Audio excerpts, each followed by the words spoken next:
बहुत बहुत अभिनंदन है आप सभी का दिव्य सृजन में।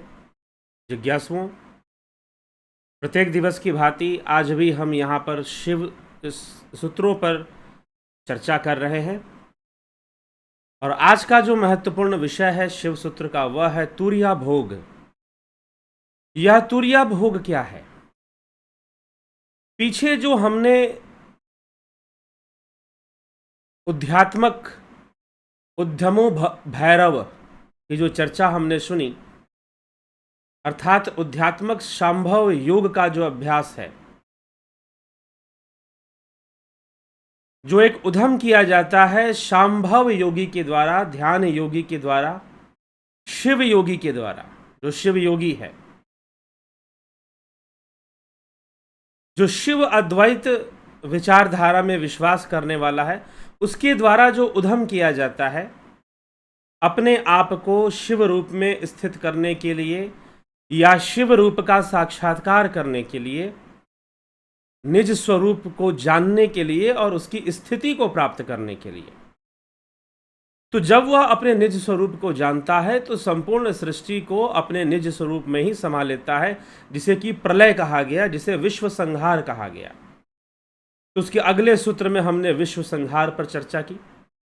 तो योगी अपने आत्मज्ञान से, अपने शिव तत्व के ज्ञान को प्राप्त कर कर वह संपूर्ण विश्व को उसी में समाहित कर देता है, क्योंकि वो अपने इंद्रियों को बाह्य जगत से, बाह्य वैश्विक जगत से मोड़कर अंतर्मुखी कर लेता है। तो उसका कोई संबंध फिर बाह्य जगत से रह नहीं जाता और वो अंतर्मुखी होकर तो फिर उसके लिए विश्व का संहार हो जाता है। ऐसी चर्चा हम पहले सुन चुके हैं। अब इसी का परिणाम समझाया जा रहा है कि ऐसा अभ्यास करने का जो परिणाम है, ऐसा शांभव योग या ध्यान योग करने का जो फल है, वह किस रूप में प्राप्त होता है? तो वह तुर्य अवस्था के रूप में प्राप्त होता है, वह तुर्य भोग के रूप में प्राप्त होता है। और इसी को शिव सूत्र में लिखा जा रहा है, जागृत स्वप्न सुषुप्ति भेदे तुर्या भोग संभवः। अर्थात जागृत, स्वप्न और सुषुप्ति के भेद होने पर भी, अर्थात जागृत अवस्था, स्वप्न अवस्था और सुषुप्ति अवस्था में भेद है, तो भी तुर्या भोग यानी परमानंद का जो अनुभूति होती है, भेद में भी अभेद ज्ञान नित्य निरंतर ही रहता है। अर्थात भेद होने पर भी अभेद ज्ञान निरंतर बना रहता है। अर्थात तुर्य अवस्था को प्राप्त करने वाला योगी इन तीनों ही अवस्थाओं में रहता है, परंतु साक्षी भाव से रहता है, साक्षी भाव से रहता है। तो साक्षी भाव से कहने का मतलब कि वो जो अवस्था उसने तुर्य अवस्था का अनुभव और आनंद और परमानंद जो प्राप्त किया, उस अवस्था की अनुभूति उसे बनी रहती है और उसे ज्ञात रहता है कि हाँ, मैंने एक ऐसी अवस्था का अनुभव कर लिया है जो परमानंद स्वरूप है, जो अत्यंत ही शांत और अत्यंत ही आनंद देने वाला है। यद्यपि उसमें वह पूर्णता भी स्थापित तो नहीं हुआ है, लेकिन उसका अनुभव तो उसे हो गया है। अनुभव हो गया है तो उसका अनुभव इन तीन अवस्थाओं में भी उसके लिए साक्षी होने का कारण बन जाता है, और वो साक्षी भाव रखता है तीनों अवस्थाओं में, जागृत, स्वप्न और सुषुप्ति की अवस्थाओं में। और तुर्या भोग से ही इन अवस्थाओं में रहता है, परमानंद की अनुभूति को बनाते हुए। वह निरंतर इन, मतलब कि अभेद ज्ञान को बनाते हुए भी इन भेद अवस्थाओं में रहता है, क्योंकि ये भेद अवस्थाएं, इनमें भेद है। ये चेतना के विभिन्न स्तर हैं। जागृत अवस्था चेतना का इंद्रिय अवस्था है। जब चेतना की पूर्ण गति इंद्रियों में रहती है तो उस समय जागृत अवस्था बनती है। तो अब आगे शिव सूत्र में वसुगुप्त जो है, अगले सूत्रों में 8, 7 के बाद 8, 9 और 10 में इन तीन अवस्थाओं का ही वर्णन करते कि इन तीन अवस्थाओं में भेद क्या है। तो 8वें सूत्र में कहते हैं ज्ञानम जागृत, कि ज्ञानम जो ज्ञान की अवस्था है, पीछे जिसे ज्ञान बंधन कहा गया, पीछे जिसे ज्ञान बंधन कहा गया, वह जो ज्ञान की अवस्था है, इंद्रिय ज्ञान की अवस्था, इंद्रियों के माध्यम से जहां हमें ज्ञान होता है, वह जागृत अवस्था बनती है। ठीक। और तुर्य अवस्था में उध्यात्मक जो शांभव योग का जो फल प्राप्त होता है कि जागृत स्वप्न सुषुप्ति के परस्पर भिन्न भिन्न होने पर भी, उनके असंख्य व्यवहारों को लगातार चलते रहने पर भी शांभव योगी को ऐसा साक्षात्कार होता ही रहता है कि जिसमें तुरीय दशा का आस्वाद और चमत्कार छिप नहीं पाता। मतलब तुरीय अवस्था का जो आनंद है वो छिप नहीं पाता, वो जागृत स्वप्न और सुषुप्ति अवस्था में भी बना रहता है। इसीलिए उसे तुरीय भोग कहा जा रहा है। यह इस उधम का, उधम भैरव जो कहा गया, उद्धमो भैरव, साधक के द्वारा किए हुए उस उधम, उस प्रयोग किए हुए इच्छा शक्ति का यह परिणाम मिलता है, यह फल मिलता है। तो जागृत आदि के जो व्यवहार से उसमें कोई बाधा नहीं आती है। ऐसी स्थिति को, वैसे शैव दर्शन के अंदर, काश्मीर शैव दर्शन के अंदर ऐसी स्थिति को निर्व्युत्थान समाधि कहा जाता है, जिसका अभ्यास सावधान योगी 24 घंटे चलता ही रहता है। 24 घंटे वह एक उस अवस्था के भावना में रहता है, उसको बनाए रखने के प्रयास में लगा रहता है, और वो जागृत स्वप्न सुषुप्ति ये अवस्थाएं भी उसकी चलती रहती है, जो भेद युक्त है, और जो अभेद ज्ञान है वह भी बना रहता है। अर्थात तुरीय ज्ञान अभेद ज्ञान है, तुरीय अवस्था का जो ज्ञान है अभेद ज्ञान है। तो जागृत अवस्था क्या है?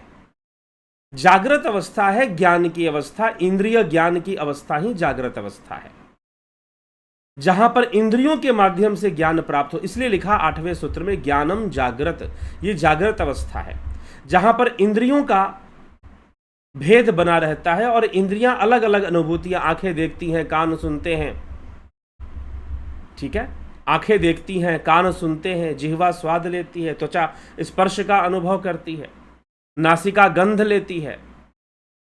अब वो गंध दुर्गंध भी हो सकता है, सुगंध भी हो सकता है। तो इस तरह से ये इंद्रियां जो अनुभव कर रही हैं, यह जो अवस्था है यह जागृत अवस्था है। और जब ये बाह्य इंद्रियां कोई कार्य नहीं करती हैं, यह बाह्य इंद्रियां कोई कार्य नहीं करती हैं, तो उस समय एक अवस्था ऐसी बनती है जहां मन अपने ही आप संकल्पों का आधार लेकर कार्य करता है। वहां भी कर्म का अस्तित्व है, वहां संस्कार भी है, कर्म भी है। जागृत अवस्था में भी संस्कार भी है और कर्म भी है। तो ऐसी अवस्था जहां पर बाह्य इंद्रियां तो कार्य नहीं कर रही हैं, लेकिन अंदर ही अंदर जो मन है वह आंतरिक रूप से ही इंद्रियों का प्रयोग करता है और संकल्पों को धारण कर कर वो अनेकों प्रकार के दृश्य पैदा करता है, अनेकों प्रकार के संकल्प पैदा करता है। तो वैसी अवस्था को स्वप्न अवस्था कहा गया है। वैसी अवस्था को स्वप्न अवस्था कहा गया है। इसमें विवेक की न्यूनता हो जाती है, इसमें विवेक की न्यूनता हो जाती है। जागृत अवस्था में इंद्रिय ज्ञान के प्रति विवेक जागृत रहता है। जागृत अवस्था में इंद्रिय ज्ञान के प्रति विवेक जागृत होता है, लेकिन स्वप्नावस्था में इंद्रिय ज्ञान तो रहता नहीं है, लेकिन स्वप्नावस्था में विवेक की भी न्यूनता मतलब खत्म नहीं हो गया, रहता है, बहुत ही कम, ना के बराबर। अवचेतन जैसी अवस्था, वहां पर हम फुली कॉन्शियस नहीं रहते। जो चीजें बन रही हैं, जो चीजें हो रही हैं, उस पर हमारा नियंत्रण नहीं होता। वैसे तो चलो जागृत अवस्था में भी कोई नियंत्रण नहीं है, सत्य तो ये है, क्योंकि जागृत अवस्था भी कर्म संस्कारों के वशीभूत है, तो उसमें भला हमारा नियंत्रण कहां से आएगा? जागृत अवस्था कर्म संस्कारों के वशीभूत है, तो उसमें भला हमारा नियंत्रण कहां से आएगा? तो उसमें तो नियंत्रण नहीं रहता, लेकिन फिर भी इंद्रिय जगत में जो भी घटनाएं घट रही हैं उसमें हम कॉन्शियस हैं और सचेत हैं, और उसमें हम एक सीमा तक हस्तक्षेप करते हैं।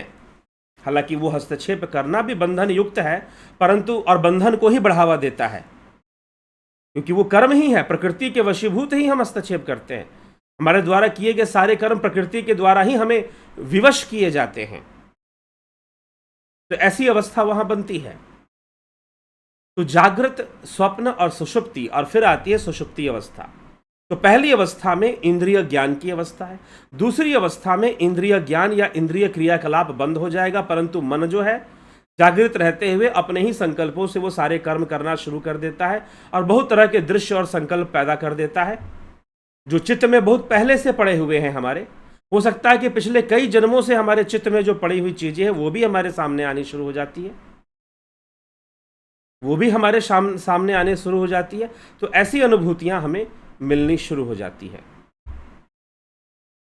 तो सुषुप्ति अवस्था में फिर क्या होगा कि जिस अवस्था में ना कोई प्रमाण ही होता है, ना कोई प्रमेय होता है और ना ही प्रमाता, ना कोई प्रमाण ही होता है, ना कोई प्रमेय ही होता है और ना कोई ज्ञेय कार्य विषय ही कहीं होता है, जहां आत्मा की शुद्ध चिद्रूपता का भी कोई स्फुट विमर्शन नहीं होता, वहां आत्मा का भी दर्शन नहीं, वह एक विवेक शून्य दशा होती है। वहां पर विवेक की न्यूनता नहीं, वहां विवेक शून्यता आ जाती है, मतलब डिस्क्रिमिनेशन पावर शून्य हो जाता है वहां। इसमें आत्मस्वरूप आवरण से ढका होता है, सुषुप्ति के आवरण से, माया के आवरण से ढका होता है। एकमात्र शून्य प्राय संकुचित प्रमाता ही इसमें चमकता है। प्रमाता इसमें होता है लेकिन प्रमेय नहीं होगा, प्रमाण नहीं होगा। प्रमाता मतलब जो अनुभव करता है, जो ज्ञान को प्राप्त करने वाला है, वो रहता है, उसके संस्कार रहते हैं, लेकिन उसे कर्म नहीं रहते। तो पशु की सुषुप्ति का यही स्वरूप होता है, परंतु जो उसका पति है, आत्मा है, परंतु जो आत्मा है सुषुप्ति में भी असंकुचित चित्त स्वरूप का चमत्कार बना ही रहता है। उसकी अवस्था जागृत रहती है, वो बना रहता है, इसलिए वो उसका साक्षी बनता है। तो योगी जिसने तुरिया भोग कर लिया है, तुरिया अवस्था को, तुरिया अवस्था मतलब जो इन तीनों के परे है, जागृत स्वप्न सुषुप्ति के जो परे है, इन तीनों के परे होने के कारण उसे तुरिया कहते हैं। कुछ लोग कहते हैं कि क्या यह चौथी अवस्था है? जी हाँ, इसको चौथी अवस्था भी कहते हैं, लेकिन जैसे ही आप चौथी अवस्था की कल्पना करेंगे तो आपको लगेगा पहले ये 1 2 3 और फिर चौथे नंबर पे। जी नहीं, यह चौथे नंबर पे नहीं होता, ये ध्यान रखिएगा। यह चौथी अवस्था होने पर भी चौथे नंबर पे नहीं होता, क्योंकि ये तीनों अवस्था का ही साक्षी बन जाता है। तो चौथे नंबर पे कैसे? यह तीनों ही अवस्था का साक्षी बन जाता है और वह सुषुप्ति अवस्था में भी तुरीय रूप से जागृत रहता है। सुषुप्ति अवस्था में भी तुरीय रूप से वह जागृत रहता है, उसकी तुरिया भोग की अवस्था बनी रहती है, उसका अनुभव उसे बना रहता है। तो साधक की वह सुषुप्ति तुरीय की सुषुप्ति होती है, उसे सुषुप्ति तुरीय सुषुप्ति, जिसे तुरीय सुषुप्ति ही कहते हैं। मतलब कि जो तुरीय अवस्था को प्राप्त करने वाला साधक है, उसकी सुषुप्ति को तुरीय सुषुप्ति कहते हैं। यदि तुरिया को इन तीनों के साथ मिश्रित ना किया जाए तो ये तीनों बंधनात्मक अवस्थाएं 3 प्रकार की ही बनती हैं। ठीक, तो ऐसा विश्लेषण केवल समझाने के लिए आपको बताया जा रहा है, लेकिन कहने का मतलब अगर तुरीय अवस्था ना बने तो ये 3 अवस्थाएं ही बनती हैं, फिर इन तीनों का ही साम्राज्य होता है फिर। लेकिन जिसको तुरीय भोग प्राप्त हो गया, जिसने तुरीय अवस्था को प्राप्त कर लिया, वह इन तीनों अवस्था में उस तुरीय भोग का अनुभव करता है और वह सुषुप्ति अवस्था में भी एक जागृति बना के रखता है। अब कहने का मतलब उसके प्रति भी साक्षी वो जागा ही हुआ रहता है, और उसके बाद स्वप्न में भी और जागृत में भी। तो इसीलिए वह तुरीय अवस्था को प्राप्त करने वाला जो महान योगी है, जो शांभव योगी है, जो शांभव साधक है, वो ऐसी अनुभूति को प्राप्त करता है। और इसी को आयुर्वित्थान समाधि भी कहा जाता है काश्मीर शैव दर्शन के अंदर। तो इस प्रकार से भी इसका वर्णन, आयुर्वित्थान समाधि के नाम से भी इसका वर्णन किया जाता है। तो यह तुरीय अवस्था का वर्णन है, और जागृत स्वप्न और सुषुप्ति अवस्था का वर्णन है। ये किस प्रकार जागृत स्वप्न और सुषुप्ति अवस्थाएं बनती हैं, और उन सब के प्रति एक अलग अवस्था बनती है, जिसको हम चौथी अवस्था अगर कहें तो ऐसे तो आप नंबर से गिनोगे 1 2 3 और फिर चौथे नंबर पे, जी नहीं, ये चौथे नंबर पे होते हुए भी इन तीनों में समाया हुआ है। ये चौथे नंबर पर होते हुए भी इन तीनों में समाया हुआ है, इसलिए इसे चतुर्थ अवस्था ना कहकर तुरीय अवस्था कहा जाता है। इन तीनों से परे की अवस्था है, लेकिन इसे चतुर्थ शब्द का प्रयोग इसीलिए नहीं किया गया क्योंकि आप चतुर्थ बोलते ही आप लगेगा भाई ये एक स्टेज, ये एक स्टेज, अब ये एक स्टेज हो गया। जी नहीं, क्योंकि ये एक ऐसा स्टेज है जो कि इन तीनों को अपनी रोशनी देता है, तीनों को अपना प्रकाश दे रहा होता है, तीनों के प्रति ही साक्षी भाव ला देता है। इन तीनों अवस्था में भी ये चौथी अवस्था बनी रहती है। इसलिए ये साक्षी भाव ले आता है, इसलिए इसको तुरीय अवस्था कहते हैं। तुरीय शब्द का अर्थ है तीनों के परे, जागृत स्वप्न सुषुप्ति, इन तीनों के परे ही यह तुरीय अवस्था बनती है, तो इसलिए इसे तुरीय कहा गया। लेकिन चतुर्थ शब्द का प्रयोग शास्त्रों में नहीं मिलता है। हाँ ठीक है, ये कि चौथे प्रकार की अवस्था जरूर है, लेकिन चौथी अवस्था नहीं है, ये ध्यान रखिएगा। ये चौथे प्रकार की is a fourth type of level of consciousness, but it is not fourth level. Fourth type जरूर है, चौथे प्रकार की है, लेकिन इन तीनों से परे है, तो इन तीनों के प्रति यह साक्षी भाव उत्पन्न कर देता है। यहां इसको तुरीय भोग कहते हैं। यही सर्वश्रेष्ठ भोग है। अभी आगे और भी कुछ इसके विषय में बहुत ही बेहद सुंदर चर्चा आपको मिलेगी। ठीक है, तो यही तुरीय भोग है। इसी को 7वें सूत्र के अंदर, वैसे तो हमने अभी 7वें, 8वें, 9वें, 10वें सूत्र तक हमने आज चर्चा कर ली, जिसमें कि क्योंकि 3 सूत्रों में 8वें, 9वें, 10वें में जागृत, स्वप्न और सुषुप्ति की चर्चा की गई है। तो जागृत, स्वप्न और सुषुप्ति को बताया गया है। तो ज्ञानम जागृत मतलब कि जागृत अवस्था में जो ज्ञान होता है वही ज्ञान तो बंधन बनता है। स्वप्नो विकल्पः, मन मात्र से उत्पन्न होने वाले असाधारण विषय विकल्प ही स्वप्न है। मन मात्र से, मात्र ओनली थ्रू माइंड, जहां पर इंद्रियों का इन्वॉल्वमेंट नहीं है, मन मात्र से उत्पन्न होने वाले असाधारण विषय विकल्प ही स्वप्न है। अर्थात अपनी आत्मा में अपने आप से ही उत्पन्न विकल्प स्वप्न है। अविवेको माया सौषुप्तम, जिसमें अपना ही बोध ना हो और मायात्मक अविवेक, अविवेको माया, जहां विवेक शून्यता आ जाए। स्वप्न में विवेक न्यूनता आएगा, मतलब विवेक की कमी आएगी, डिस्क्रिमिनेशन पावर की कमी आएगी। जिन चीजों को हम जागृत अवस्था में कंट्रोल कर लेते हैं, स्वप्न में कंट्रोल नहीं कर पाएंगे, ऐसी अवस्था बनेगी। तो वहां पर विवेक न्यूनता और सुषुप्ति में विवेक शून्यता। तो जहां पर अपना ही बोध ना हो और ऐसा मायात्मक अविवेक अर्थात मोह ही सुषुप्ति है, ऐसा विवेचन किया गया है। तो अविवेको माया सौषुप्तम ऐसे कहा गया है। अविवेको माया सौषुप्तम, ठीक। तो इस प्रकार से इन 3 अवस्थाओं का वर्णन और 3 अवस्थाओं में बनने वाली तुरीय अवस्था का वर्णन यहां पर शिव सूत्र में किया जा रहा है।